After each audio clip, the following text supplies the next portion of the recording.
Welcome back to the Chiro Money Show, where we're helping chiropractors make better financial decisions so they can build stability in their finances and a lifestyle that they love. We're your hosts, Chris Schuhl and Scott Campbell, financial planners with Align Wealth. Let's just dive in right with a question, Chris. All right, let's do it. First, shout out to your chiropractor, Dr. Darren. Let's go. Legend.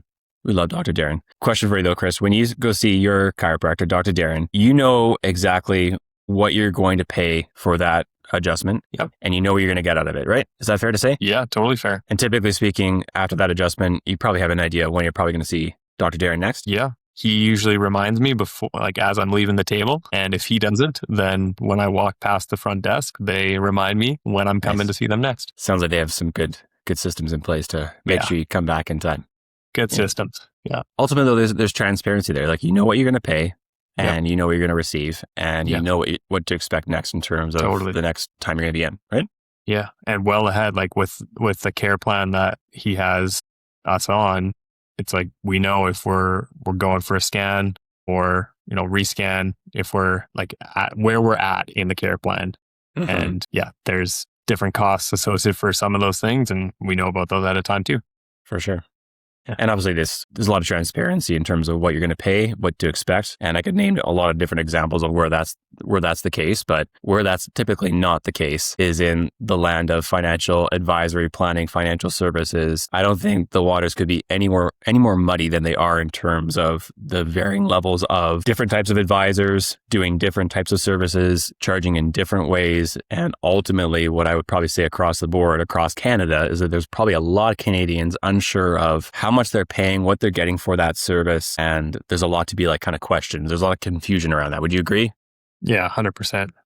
I don't think most people know, like, just to compare it to chiropractic, what an adjustment costs, if that's $60 or whatever it is, like, that off the top of your head. If you polled Canadians that work with an advisor, how much you paying your advisor, I don't think anyone would have that number right there readily available.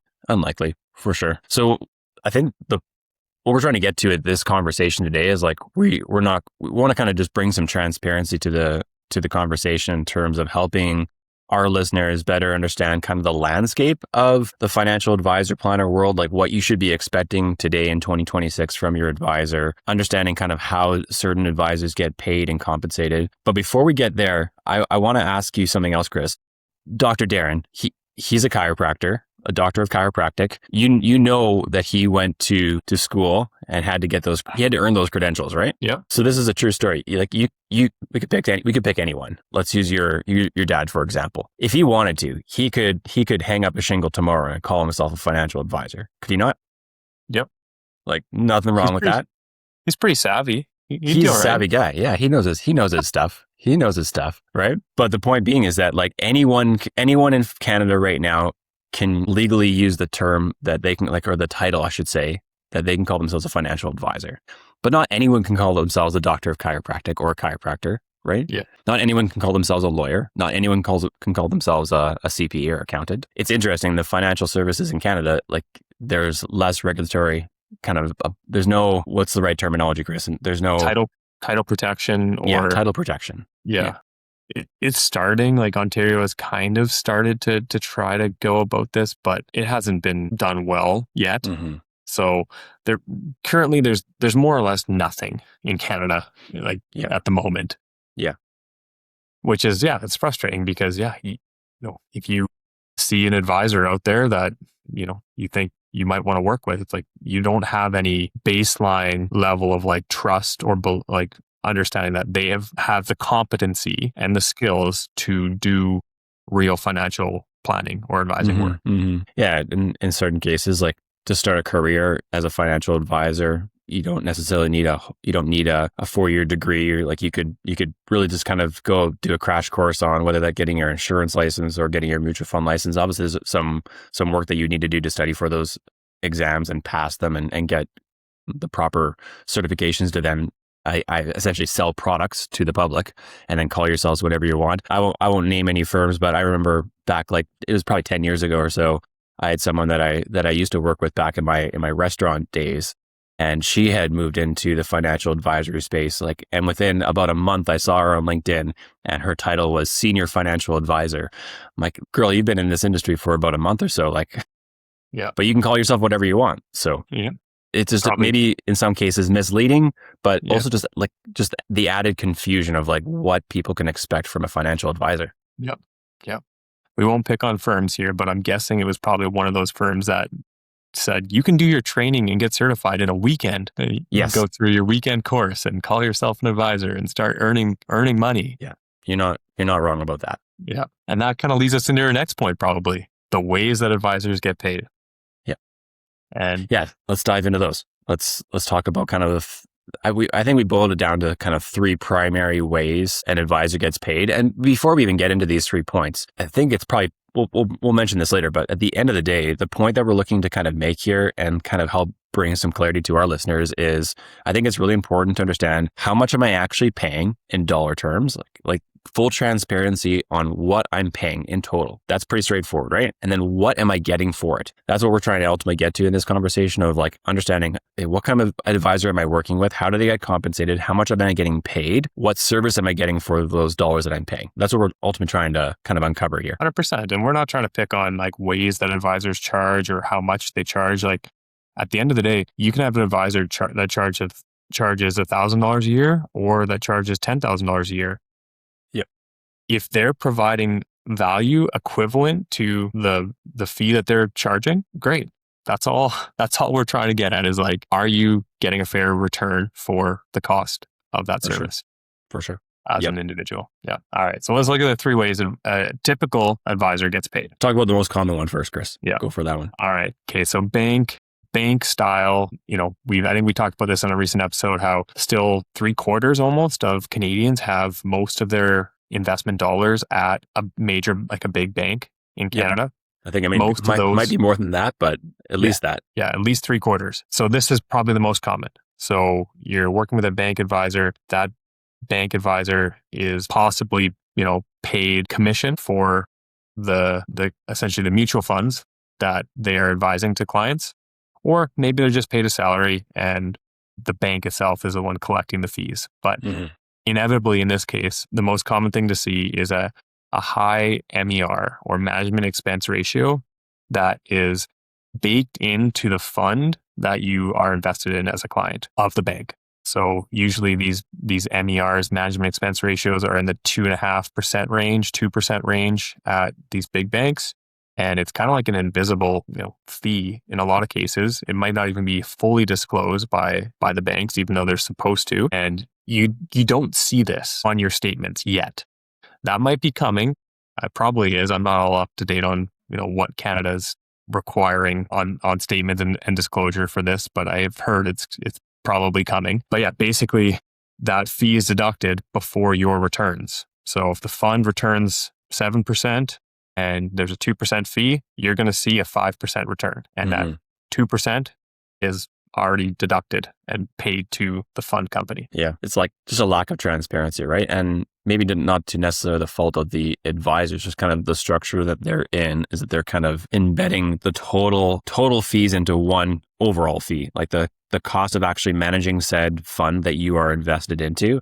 And also the method of paying the advisor a portion of that 2 or 2.5% for the advisory work or planning work that they are doing for managing that account and managing the relationship, right? Yeah, for sure. So like you said, Chris, probably the biggest, I think, issue that the biggest issue I see with it is that, like you said, there's no line item on your statement where you can clearly see that this is what I've paid in total in terms of fees. That is coming in, I believe, early 2027 with what's referred to as CRM3. It's a new kind of regulatory thing across Canada. I think it's going to be early 2027, kind of indicating what you've paid in fees in 2026 is my understanding, which should have more clear breakdowns of that total fee that you're paid and paying and where that's kind of broken down in terms of costs, what's going to your advisor, et cetera. So there is more transparency coming around the corner. But up until kind of this point, most people don't know what they're paying as a total fee, as it's kind of just embedded. You get your return, and there's nothing on your statement indicating what you've paid in total fees. Yep. Yeah. And no kind of difference between, what you're paying in obviously there's a cost in creating these funds, right? Like you have a fund manager that has like packaged up this fund with all these underlying companies in it. And that fund is, has a specific purpose. Like obviously there's a cost to creating that. Yeah. But then there's the cost of like the advisory side of like, hey, making the right recommendations, understanding the client's needs, where they're at, they're, making the correct assessment on their risk capacity and tolerance for risk and doing the real financial planning work. So in this case, those funds are not separated in any way. And oftentimes it can lead to a lack of accountability on the advisor side of like, hey, like what are they providing for the financial planning work? And that kind of leads us into the next more common compensation model, which is an advice only model, which is either a flat annual fee or an hourly fee. And this is just strictly for financial advice. It is completely separate of product. So whether you have a mutual fund or ETF or stocks, like a lot of DIY investors, do-it-yourself investors tend to gravitate towards this style of advice only because it's transparent. It's direct. It's like, I pay X dollars, I receive this service, and that's separate of the investment portion. Yeah, no insurance products being implemented, no investment management being done. You're strictly paying for essentially someone's time in most cases to deliver maybe a financial plan in a one-time situation. Like, here's your financial plan. I'm going to go through that with you. And then it's on that individual to then implement any said recommendations that are in that financial plan. There's obviously different variations of advice only where there's could be monthly kind of work being done or quarterly check-ins. Like obviously there's a whole different slew of different advice only planners doing different service models. But the main key difference here is that it's separated from any sort of implementation of investments or insurance. Is that fair to say?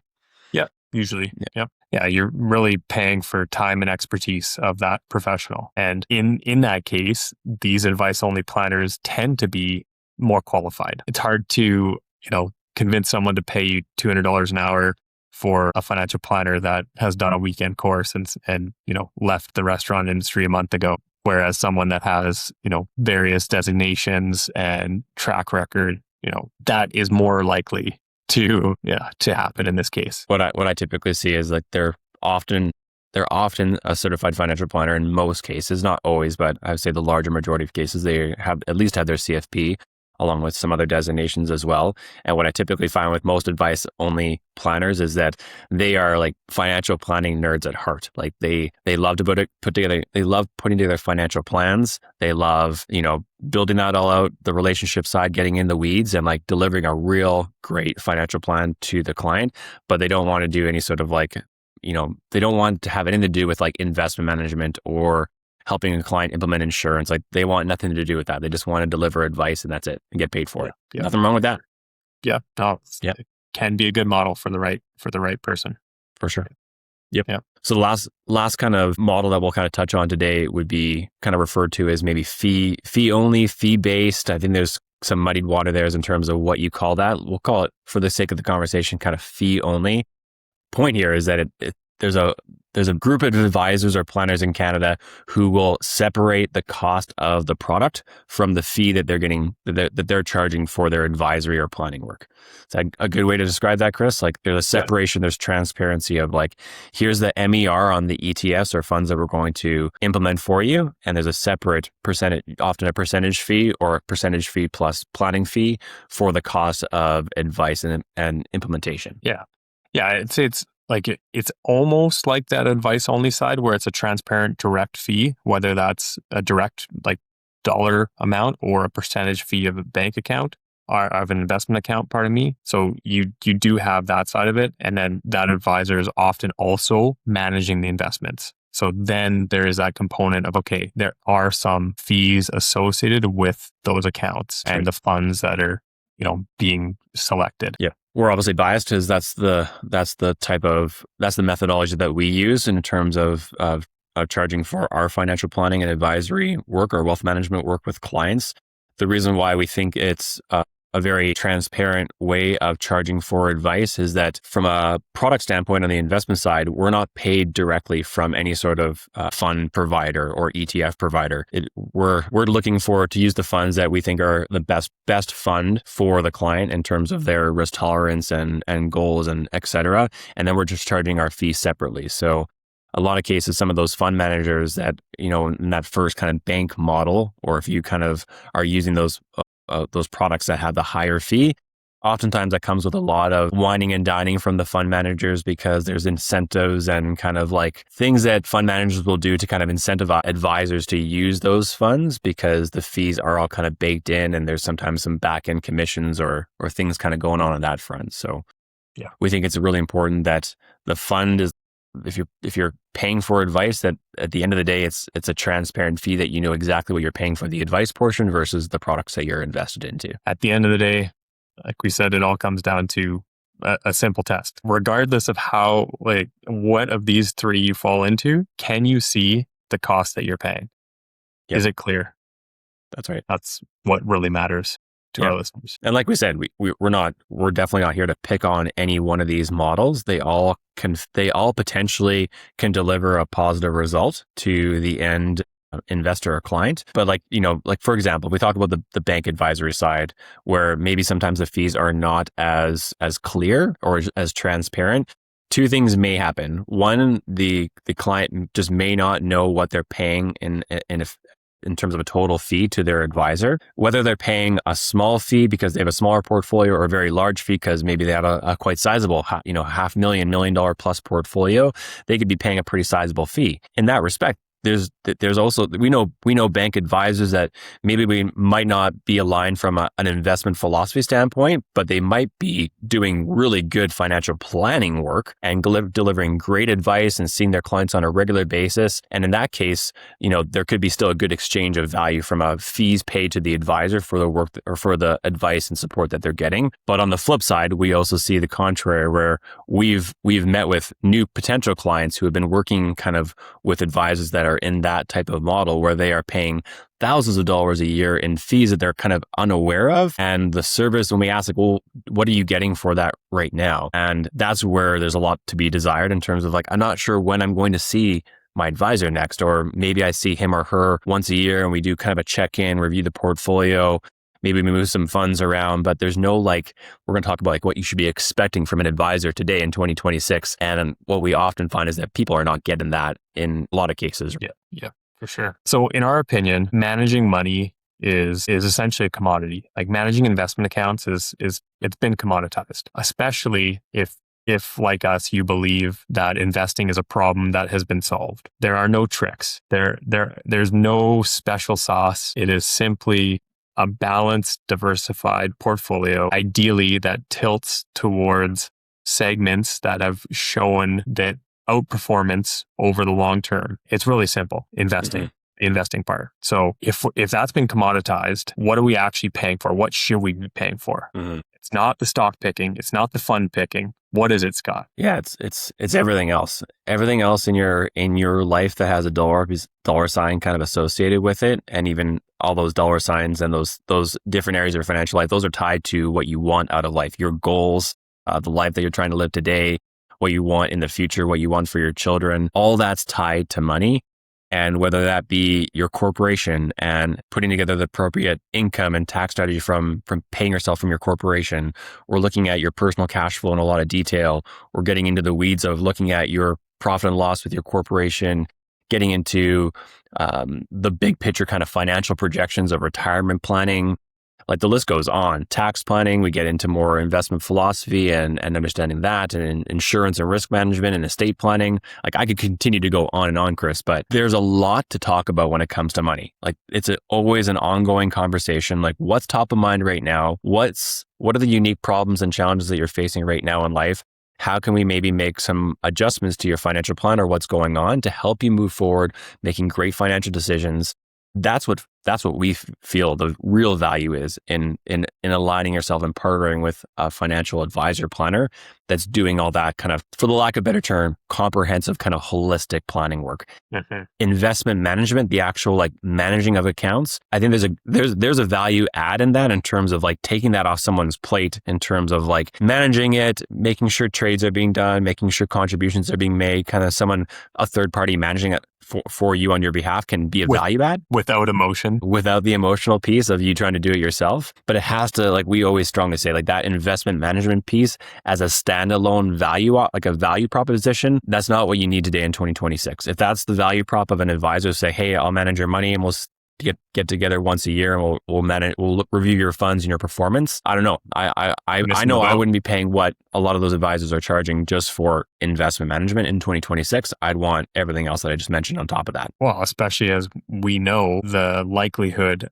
of those advisors delivering the performance that they often are quoting or, spouting off about, like if that's the value prop, it's usually followed up by like, hey, come work with me because I can beat the returns that you've been getting over the last X number of years. We know that that's not a great proposition based on what the evidence shows and historical returns. Yep, for sure. The only part I would add in there, you kind of touched on it, but every one of our listeners, if you're an incorporated business owner, incorporated chiropractor, you need a financial team. You likely already have a CPA. You likely already have a bookkeeper. If you don't, just do yourself a favor and go hire a bookkeeper. And you need us. You need your financial planners. And having a team that works collaboratively on your behalf is so powerful, right? Not only is it bringing extra experience, different expertise, different communication styles to your life, to your business. We're also holding each other accountable, right? When I think of the conversations we have with our clients, accountants and bookkeepers, and it's like, hey, you said you were going to do this. Like, where is that? And it's like the client's not chasing that down. We're chasing that down often for the client and saying, hey, why aren't things updated? Like, we need an update. Yep, for sure. That's huge. That's huge. Yep, you're not wrong.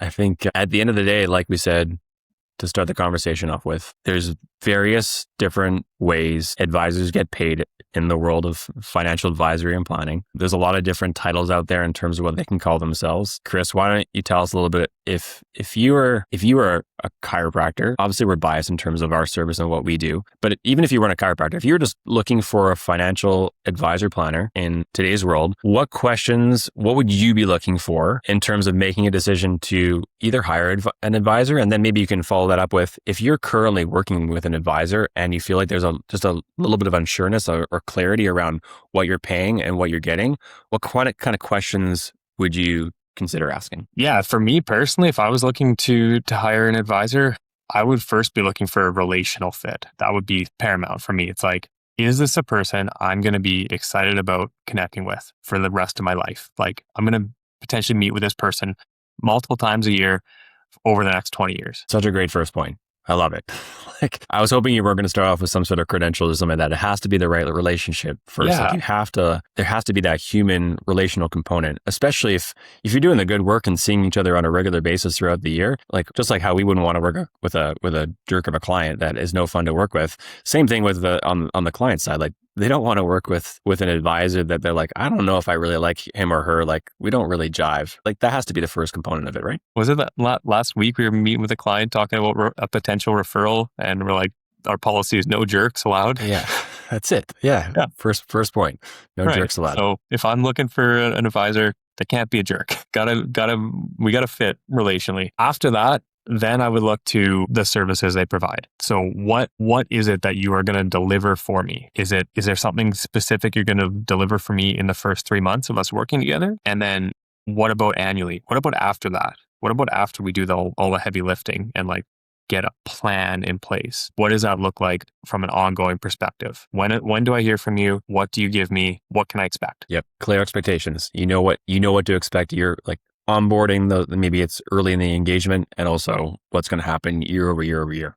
Yeah. Then, I mean, kind of added in with with those first 2 points would be like, what is our style? Like, are we virtual? Are we in person? Is it a mix? That would be important to me as well, just to understand like does that work for me? Does that work well? Do I want to actually go to an office and meet with you in person, or am I more comfortable sitting in my office at home with my wife when I meet with my advisor? Yeah, for sure. Yeah, after that, maybe I'd get into credentials, but more so I would ask the question of like, who do you typically work with? Who do you do your best work for? Exactly. Right? Who do you love working with, and like what kind of problems and challenges do you typically help a lot of your clients solve? Am I the type of client that you're going to love working with, or am I like, you're bringing me on because just for the sake of bringing you on? You want the added revenue in your business? Yeah, for sure. Yeah. Like if I'm the type of client you love to work with, that's going to make for a better relationship for me, the individual looking for the advisor. Only thing I'd add potentially in terms of hiring an advisor, this is not a question that's like a make or break in my opinion, but I think, and again, maybe I'm coming from a biased lens here, but having a clearly defined niche or ideal type of client that you work with, like someone that you like, an advisor, it's like, I primarily work with this type of client that has this type of problem. Obviously, we're very clear here to say we primarily work with chiropractors that are incorporated, that are at this stage in their career, and we solve XYZ problem. Like we made that fairly clear. There's a lot of generalists out there and a lot of great generalists out there that do great work for all sorts of different business owners, T4 households. They do it all for everyone. And I'm not trying to tear them down. There's a lot of the great ones out there, but there's also a lot of power behind someone who's like, I work with teachers. I understand their pensions, their benefits clearly. I help them get them set up for retirement. Or I work with pre-retirees that are in the ages of like 45 to 55 who've accumulated X amount of wealth, that are self-employed, and I solve their unique problems, help them get set up for retirement. That's a clearly defined niche where you've seen the common problems and challenges time and time again, and you just get better and better being like, yeah, I've seen this variation of this problem before. Yeah, I think the reason that we both gravitate towards it, obviously our bias with the way we've set up our business, but I think it checks the box of competency in a way without having to verify credentials. It's like, okay, if I know you have solved my friend's problem and my friend has the same problem as I do, I believe that I have confidence that you're going to be able to solve that for me as well. So whatever your stage is or situation is in life, like as financial planners, if we were looking to hire a financial planner for ourselves, I would be looking to hire one that works with other advisors, that specializes in our business. For sure. Right? Anything else that we need to hit on today, Chris? Any closing thoughts here? Like, what's the takeaway today? Yeah, really, it's about being able to answer those two questions. How much am I paying for my financial advisor, and what am I getting for it? If you don't know those questions, you should go ask them. And a great advisor will welcome those questions and be able to clearly articulate them in a very direct manner. Sure. Yeah. Well said. Like I think it's understated in terms of just being open and honest about here's what you're paying, here's what you're getting, and let's make sure that you see value in that service. If not, that's okay. There's nothing wrong with that. But too often not, we see too many advisors that don't want to make it very clear or very transparent of what their client is paying. And ultimately that leads to oftentimes subpar in terms of advisory and planning and recommendations, or kind of an overall good like experience on a year-to-year basis. Cool. Well, let's leave it there, Scott. Sounds good. Thanks for the time today, Chris. We'll see you all next week. Thanks for the time. All opinions expressed on the Chiro Money Show are for educational, informational, and entertainment purposes only. Nothing on this podcast should be considered financial, legal, accounting, or tax advice. Always consult your own team of licensed professionals before making decisions about your finances.